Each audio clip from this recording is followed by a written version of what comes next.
تو ایک میرے جیسا بندہ جس کی زندگی جو ہے وہ بہت ہی زیادہ پریشانیوں سے بھری ہوئی، دکھوں سے بھری ہوئی، غموں سے بھری ہوئی، تو پریشانیاں ایسی، غم ایسے کہ جو ختم ہونے کا نام ہی نہیں لے رہے تھے، تو ایک دن تنگ آ کے ایسے ہی بیٹھے بیٹھے من میں خیال آیا کہ کیوں نہ یہ جو پریشانیاں ہیں، یہ جو ستم ہیں، یہ جو دکھ ہیں، فلاں فلاں جو بزرگ ہیں ان سے شیئر کی جائیں، اور کہا جائے کہ میاں جی آپ دعا بھی فرما دیں، ہو سکتا ہے یہ جو کالے بادل ہیں، پریشانیوں کے بادل ہیں، میری زندگی سے ختم ہو جائیں۔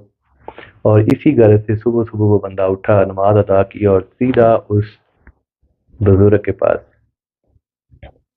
عرض کی کہ میاں جی میں تو اتنی پریشانیوں میں گھرا ہوا ہوں کہ سانس لینا بھی مشکل ہے، جینا بھی محال ہوا ہے، تو آپ کی مہربانی ہے، آپ دعا فرمائیں۔ میاں جی چونکہ حکمت والے تھے، سنتے رہے، سنتے رہے، سنتے رہے، اینڈ کے اوپر فرمایا کہ بیٹا ابھی تو میں تھوڑا مصروف ہوں، اگر تھوڑا ٹائم آپ کے پاس ہے تو میں کہیں جا رہا ہوں، میرے ساتھ سفر میں شریک ہو جاؤ، اسی ٹاپک کے اوپر شام کو دوبارہ پھر بات کریں گے۔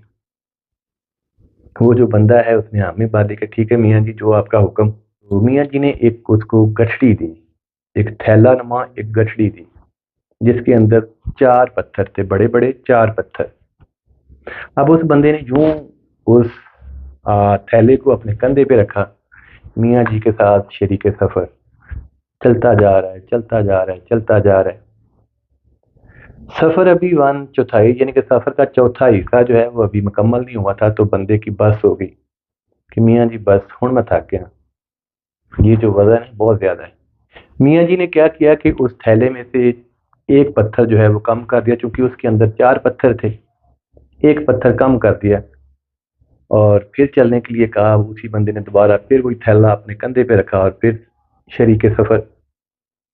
میاں جی نے پوچھا جی بیٹا جی بتاؤ کچھ بہتری محسوس ہوئی، کچھ سکون محسوس ہوا؟ تو جواب آیا کہ جی میاں جی پہلے سے بہت بہتر ہوں۔ اب پھر سفر شروع ہو گیا، پھر سفر کا تقریباً ابھی آدھا حصہ مکمل نہیں ہوا تھا، تو بندے کی پھر وہی دعائی کہ میاں جی بس ہو گئی۔ میاں جی نے پھر یہ کیا کہ اس میں سے ایک پتھر اور کم کر دیا، باقی رہ گئے 2، پھر چلنا شروع کر دیا، سفر کا دوبارہ سے پھر آغاز ہو گیا۔ میاں جی نے پھر پوچھا کہ جی بیٹا جی بتاؤ پہلے کی نسبت اب کچھ سکون ہے، کچھ بہتری محسوس کر رہے ہو، وزن کچھ کم ہوا؟ تو بندے نے جواب دیا جی میاں جی آپ بہت بہتر ہو۔ چلنا شروع ہو گیا، چلتے چلتے چلتے چلتے پھر تھکن محسوس ہوئی، تو پھر وہی شکوہ میاں جی سے کہ میاں جی وزن بہت زیادہ ہے، تھکن محسوس ہو رہی ہے۔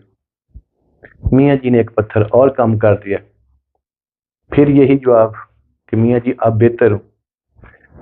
سفر تقریباً ختم ہونے والا تھا، تو میاں جی نے پھر پوچھا کہ بیٹا سناؤ۔ بیٹے نے پھر جواب دیا، بندے نے پھر جواب دیا کہ میاں جی نہیں، وزن بہت زیادہ ہے، اب نہیں اٹھایا جا رہا، بہت زیادہ تھکن ہو گئی، بلکہ بس ہو گئی۔ میاں جی نے وہ بھی پتھر اس بندے سے لیا اور زمین پہ رکھ کے تو وہیں پہ اس کو بٹھا لیا۔ تو پھر میاں جی نے پوچھا کہ سناؤ بیٹا اب طبیعت کیسی ہے؟ بندے نے جواب دیا کہ میاں جی ہیپی ہیپی، بالکل ٹھیک۔ تو میاں جی نے جواب دیا کہ بیٹا یہ جو 4 پتھر تھے بلا وجہ کا بوجھ تھا تمہارے کندھوں کے اوپر، اور تمہاری زندگی کے اندر بھی اسی طرح کی کئی چیزیں ایسی ہیں کہ جن کا زندگی کے ساتھ کوئی تعلق نہیں ہوتا، کوئی کنسر نہیں ہوتا، بلا وجہ کا بوجھ ہوتا ہے۔ تو جیسا کہ ہوس جو ہوتی ہے بلا وجہ کا بوجھ، لالچ بلا وجہ کا بوجھ، امیدیں بلا وجہ کا بوجھ، خواہشات بلا وجہ کا بوجھ، یہ جو 4 پتھر تھے اس میں ایک تمہارے لالچ کا پتھر تھا، خواہشات کا پتھر تھا، امیدوں والا پتھر تھا اور ہوس والا پتھر تھا۔ یہ میں نے آپ کی زندگی سے علیحدہ کی ہیں، تو آپ بالکل اشاج بشاج ہیں، بالکل آپ ہیپی ہیپی ہیں۔